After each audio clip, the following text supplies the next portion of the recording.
Call all hands. Beat to quarters.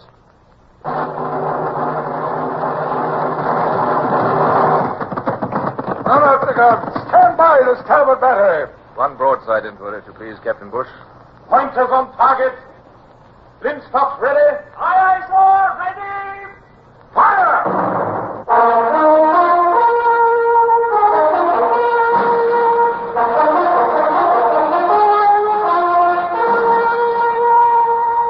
Presenting Michael Redgrave as C.S. Forrester's indomitable man of the sea, Horatio Hornblower.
Had brief snatches of command before, of course. A quarantined cattle boat, a cargo ship groaning with tons of waterlogged rice. But this was the first time a presentable craft, small as she was, had been entrusted to me. Aged barely 21, I felt as if every telescope in our Mediterranean fleet must be trained on me as I sailed our little prize ship, Mouch, into Gibraltar's harbor. No, it's too bad, sir. Can't quite understand it. What's too bad, Mr. Wynyard? Why, I don't think she's in herself yet, sir. I've been using my glass all the way up the anchorage. Not a sign of the Indefatigable. Perhaps she put in at Malta, after all. Well, anyhow, our crew won't mind a little rest. Oh, I know I won't, sir. That's certain. Oh, confound it. With Captain Pellew not yet returned, I suppose it's my duty to report to the Port Admiral fairly quickly. Yes, I'd rather catch up on my sleep.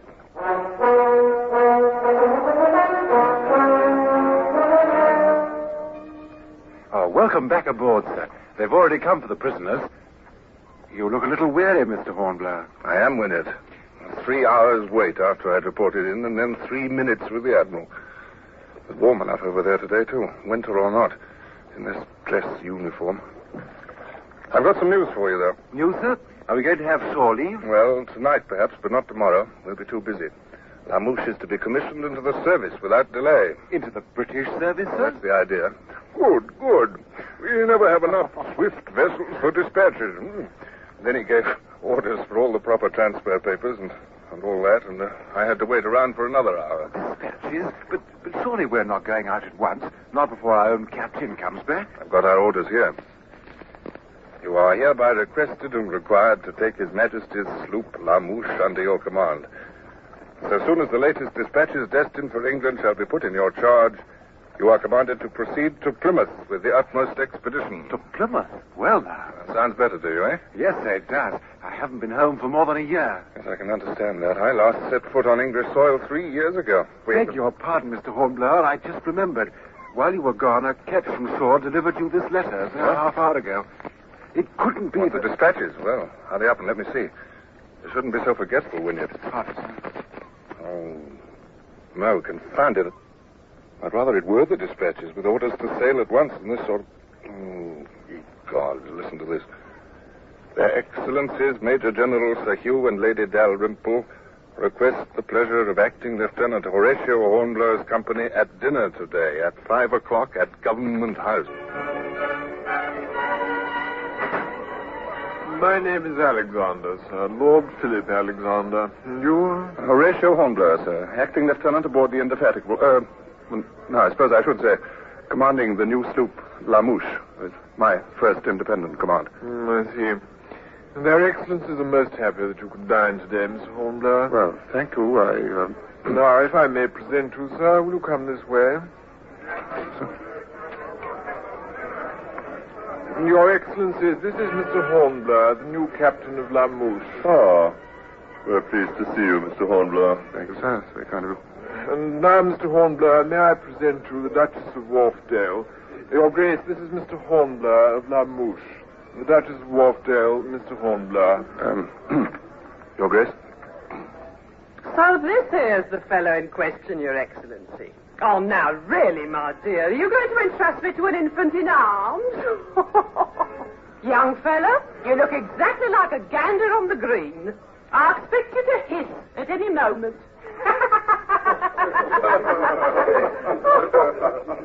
And then and there she did an imitation of me, sticking her chin out and dangling her arms, which brought a roar of laughter from the whole room. I just stood there in red-faced confusion. Now, don't be hard on the young fellow, you people. There, he's so awfully young. And there's nothing to be ashamed of, something to be proud of, for that matter. I think it's wonderful, Mr. Hornblower, to be trusted with a ship at your young age. Oh, yes, indeed, Your Grace. Dinner, yes, sir. May I give you my arm, my dear Duchess? Oh, charmed, I'm sure.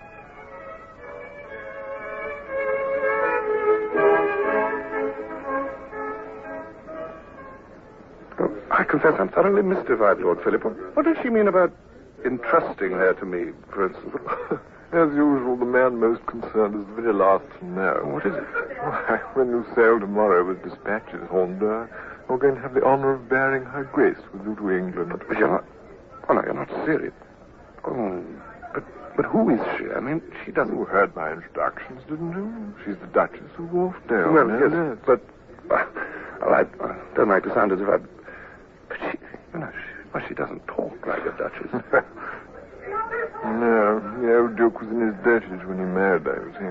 She was a tavern keeper's widow, so her friends said.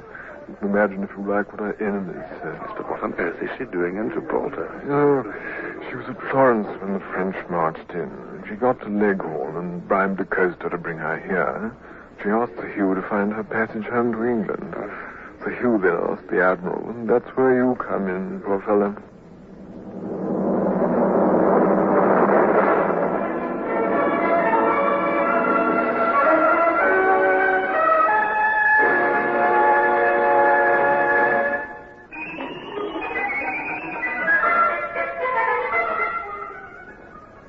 I was up at dawn the next morning to see that my precious ship, my first independent command, was in condition to face the sea and our enemies sailing the sea. I had exactly 4 pop-gun 4-pounders as arms, and my crew numbered only 11. So I knew our only safety lay in flight if we ran into trouble. Towards noon, the dispatches arrived, and then came the Duchess and her maid, accompanied by Sir Hugh and Lady Dalrymple.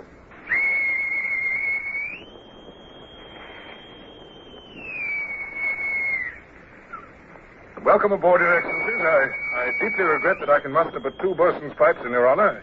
You'll see, sir, my crew... No trouble, Mr. Hornblower. As Governor of Gibraltar, one tires of ceremonials, you know. Well, here's our young man. How sweet you are to bother with 2 extra passengers, Mr. Hornblower. 2, you mean? Yes, my maid, Mary. Oh, a great honor, Your Grace, I assure you. I must apologize to Her Grace in advance for her somewhat cramped quarters, Your Excellency. You see, in so small a sloop, ma'am, your cabin will be, well, minute. Oh, Mary and I can live through it. As soon as the governor had gone ashore, we brought La Mouche up to her anchor.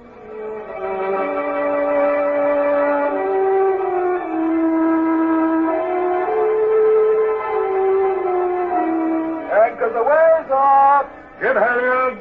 Into halyards! Eyes up!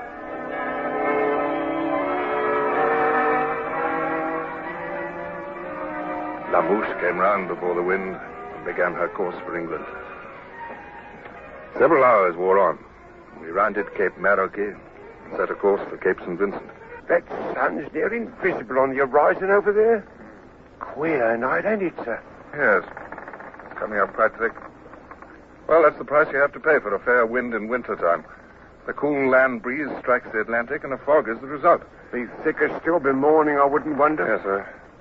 Yes, I think I shall revise my night orders. We must be sure of keeping clear of Cape St. Vincent in the fog. Yes, I'll set a course due west instead of west by north.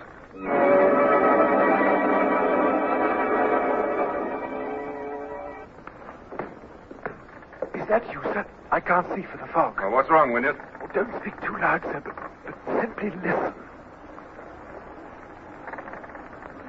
I don't hear anything, except the sea at our bows and our blocks clattering and... Wait. Wynyard, listen. Do I hear the sea breaking under someone else's bows? Is that it? There's a ship close alongside in the fog, sir. I'm almost positive. What kind of ship? Have you got any idea? I'll try send below for you, sir. I heard an order given in Spanish.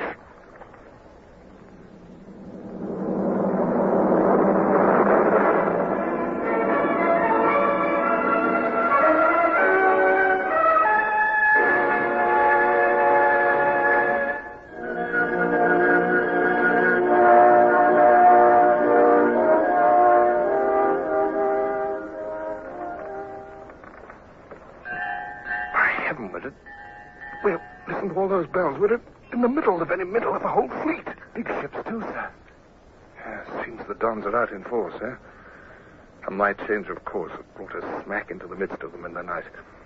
Oh, if I'd only held to my first course. Well, it's too late for that now. Listen now, sir. What's going on now? It's positively uncanny. We're within arm's length of each other and they don't know it. They're setting more sail now that dawn is coming. Spaniards always snug down at night. Don't set their topgallants till daybreak. Well, they make enough noise about it. Yes. Let's hope they're on a different course from ours. Then we'll soon be beyond and through them, won't we, sir? Well, we can hope so, yes. But, well, it's hardly likely.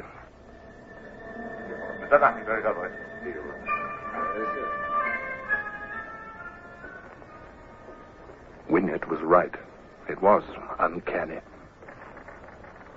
You see, Mr. Wynyard, if we were crossing their course, we'd have passed some ship very close. Well, we haven't.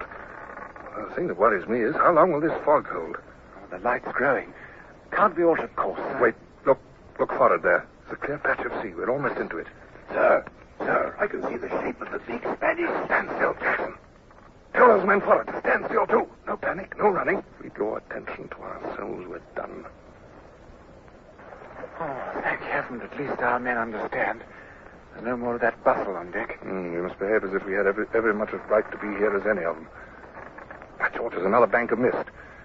We're bearing straight through into it. Oh, thank the Lord. Yes. Hands where ship, Jackson. Lay her on the port tack. Mr. Hornblower. Oh, it's you, no? Look, don't you think your Grace had better go below? Oh, no, please. I did go below before when you ordered me so sharply, but I had to know what was happening. So I came up again and stood way aft to be out of your way. Yes, well, I'm sorry, ma'am. I've got no time for conversation now. Good Lord, I forgot the dispatches. What, sir? The dispatches.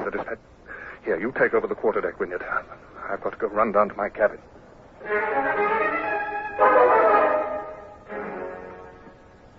Find them, sir? I did indeed. Now, hand me that belaying pin, and I want a bit of line. When these go overboard, they've got to sink. Please, Mr. Hornblower, do tell me what you're doing. I'm sinking our dispatches, Your Grace. 2 envelopes of them. But then they'll be lost for good. Well, I've no idea what they contain, but I don't want the Spaniards to read them. I could look after them for you. Indeed, I could, Mr. Hornblower. No. They'd search your baggage, ma'am. If I'd put them in my baggage, I'll put them next to my skin. That's what I'll do. They won't search me in any case. Remember, after all, I am a duchess, and the Spanish are nothing if not gentlemen. Well, Don't stand there staring, young man. If they should capture us, I hope they won't, but if they should, they'll never keep me prisoner. They'll send me back to Lisbon or put me aboard a British ship as soon as ever they can. So I could deliver your dispatches.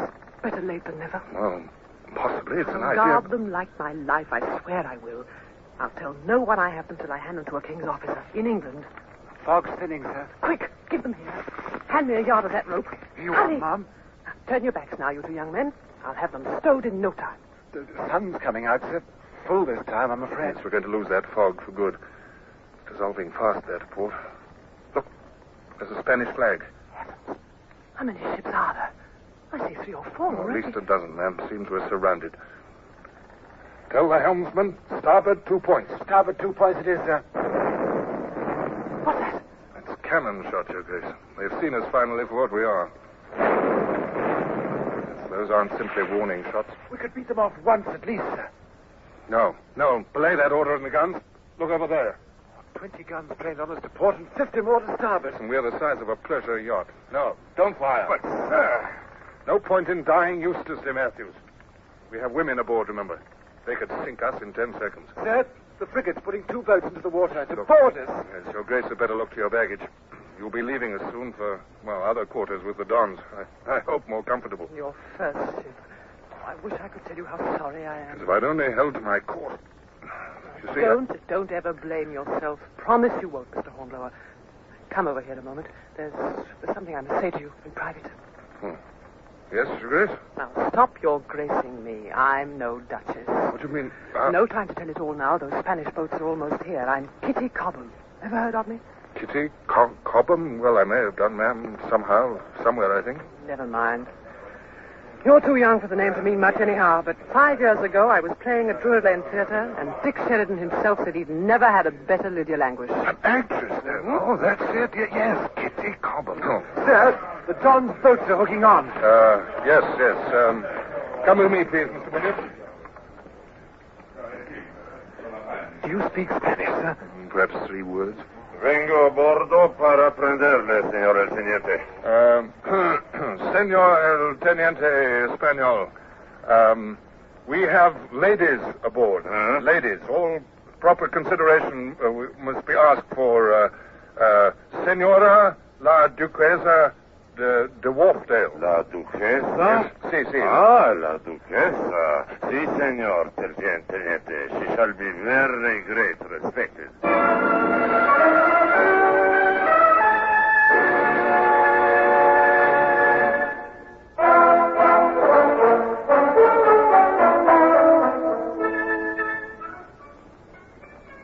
Captivity is at best a dreadful thing.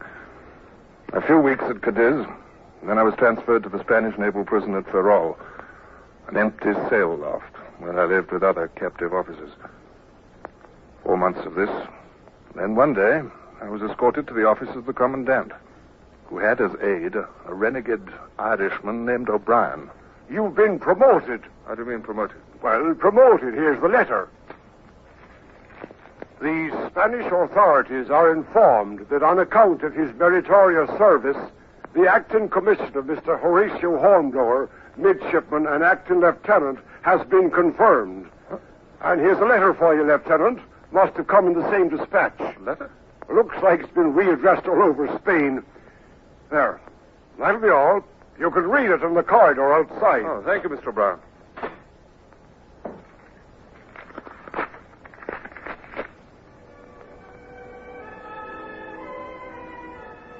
A letter.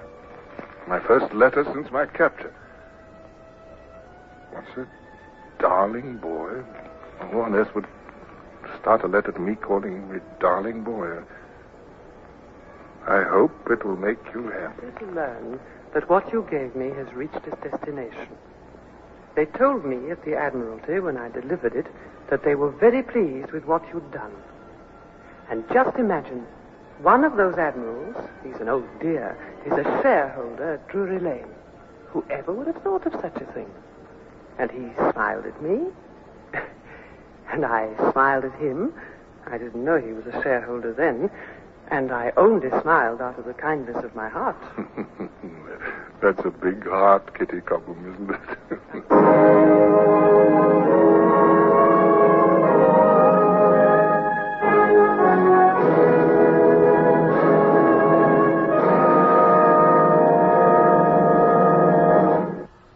Horatio Hornblower, starring Michael Redgrave, is based on the novels by C.S. Forrester. Music composed and conducted by Sidney Torch. Produced by Harry Allen Towers.